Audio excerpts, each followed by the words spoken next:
you need to engage the majority. So I think of the legislation I ever brought before Parliament, and it was basically to protect working rights for workers that got contracted out, who were losing their, holiday pay, sick pay, everything.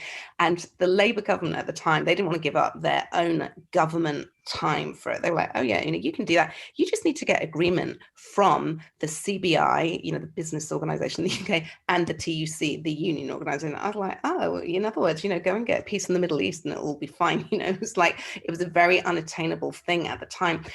What I did was I made friends with the most right-wing person in Parliament, who it was his sport to kick out Labour members' bills, private members' bills, because an individual has that power for private members' bills, an individual member of Parliament. Anyway, and I remember meeting him for the first time, and he was like, anyone in the UK might remember him. He died a few years ago. His name was Eric Forth. Anyway, and he met me, and we sat down for tea in Parliament, in the tea room, and he goes, I suppose you think you're going to charm me into letting your bill through, but there's absolutely no chance of that. And I was like, oh, no, Eric, just want to have a cup of tea. Just, how do you think about things? Because it's quite different to the way I think about things. Anyway, we met kind of like on and off, like not necessarily each week, but like about twice a month for a year. And at the end of that year, just because I sat and spoke to him, and he knew about me, he knew about my kids, that I wanted actually,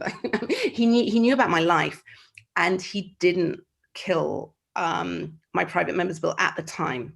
I think he probably did kill it a bit later, but it was the only one at a certain point that got through of all of them.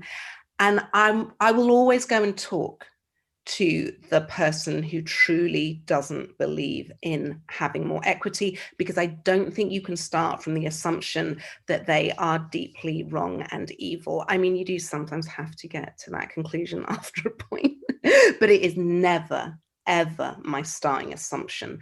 And that has really, for everything, for the legislation you mentioned before about, about companies having to report on their gender pay equity, getting the Conservatives to support that as well at the time.